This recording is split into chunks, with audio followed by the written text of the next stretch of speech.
آشنایی با پنجره پروپرتیز. پنجره پروپرتیز پنجره هستش که ما میتونیم ایونت ها و پروپرتیز های یک کنترل رو مدیریت کنیم. از این طریق با کلیک کردن بر روی پروپرتیز میتونیم اون رو بیاریم، یا اگر از این قسمت وجود نداشت توسط این آیکون یا شورتکات کی کنترل WP اونو ظاهرش کنیم و بعد پینشو بزنیم تا فیکس بشه و هیدن نشه. گفتیم تمامی کنترل ها دارای یک سری پروپرتی ها و ایونت ها هستند. حتی همین فرمی که روی این صفحه میبینیم دارای یک سری پروپرتی ها که اینها هستن و آیکونش این هستش پروپرتیز، یا یک سری ایونت ها هستش که ایونت هاش اینا هستن. الان ما میخوایم در مورد پروپرتیز ها صحبت کنیم. پروپرتیز یعنی خصوصیت ها.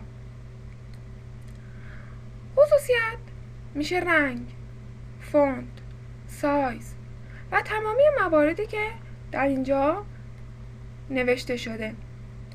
اگر من روی هر پروپرتی کلیک کنم اینجا یک سری توضیحات براش نوشته شده که این پروپرتی برای چی هستش و چه کاری رو انجام میده. اما تمامی کنترل ها دارای دو پروپرتی مهم هستن. یکی نیم که در کد نویسی ازش استفاده میکنین و یکی تکست، متنی که درون کنترل نمایش داده میشه. الان اگر من یک کنترل دیگه مثل باتن روی فرم بذارم، ببینید هم نیم داره هم تکست داره. بسیار خوب، اول میریم سراغ تکست. من میخوام متن درون این باتن بشه اوکی. پس روی تکست کلیک میکنم و متنشو مینویسم اوکی و بعد اینتر تا متن درون این کنترل تغییر کنه. حالا میخوام تکست فرممو عوض کنم، یعنی فرم 1 تبدیل بشه به یه نام دیگه، یه تکست دیگه. پس ابتدا روش کلیک میکنم و تکستشو تغییر میدم. وقتی که روی کنترل هستید و کلیک میکنید از این قسمت هم میتونید متوجه بشید که الان پروپرتی های کدوم کنترل دارید مشاهده میکنید. الان روی من باتن کلیک کنم، اینجا باتن نوشته شده و من دارم کنترل های ایونت های پروپرتی های این کنترل ها مشاهده میکنم. بسیار خوب، میریم سراغ تکست فرممون، میذاریم می و بعد اینتر. تکست رو هم تغییر دادیم. اما برای نامگذاری روی پروپرتی نیم باید از یک استاندارد خاصی پیروی کنیم. به چه صورت؟ توجه کنید، اگر یک کنترل باتن روی فرم گذاشته بشه، پروپرتی نیمش ابتدا باید بنویسیم BTN و بعد نام کنترل.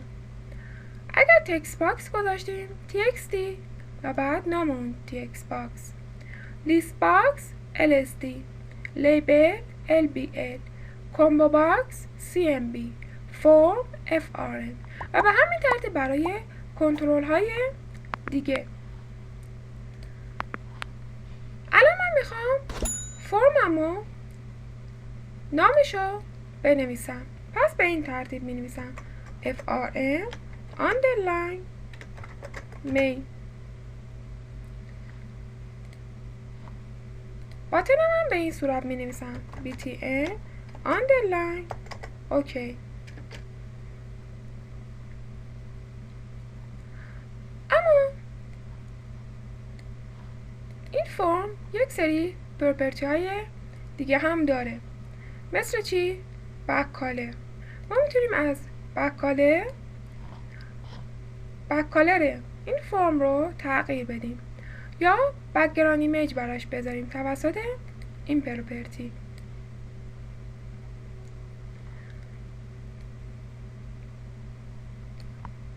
و یک پراپرتی داره به اسم استارت پوزیشن که اگر ما اونو روی سنتر اسکرین قرار بدیم، وقتی که میریم برای اجرای برنامه، این فرم وسط مانیتور قرار میگیره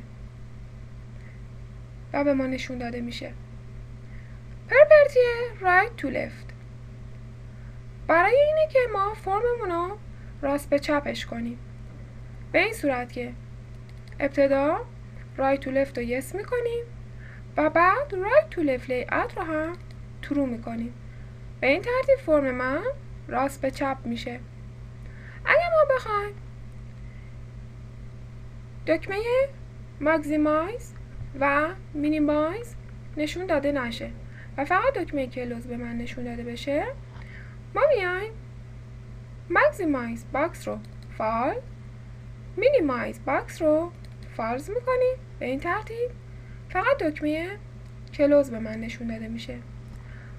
اگر هم بخوایم که دکمه کلوز هم به ما نشون داده نشه، از توی پراپرتی فرم بوردر استایل میتونید خاصیت نام رو انتخاب کنید. به این ترتیب هم نام فرم دیگه به ما نشون داده نمیشه، تکستی که داره و هم دکمه کلوز. و پراپرتی های دیگه ای هم میتونیم براش در نظر بگیریم که فرممون به چه صورت در بیاد. بسیار خوب، ما میتونیم توسط اگر روی کلیک کنم روی دکمه توسط فور کالر میتونم رنگ تکستم رو تغییر بدم به این صورت. اما اگه خواستیم تمامی کنترل هایی که درون فرممون هستن تکست هاشون قرمز باشه، من میام فرمم انتخاب میکنم و فور کالرش رو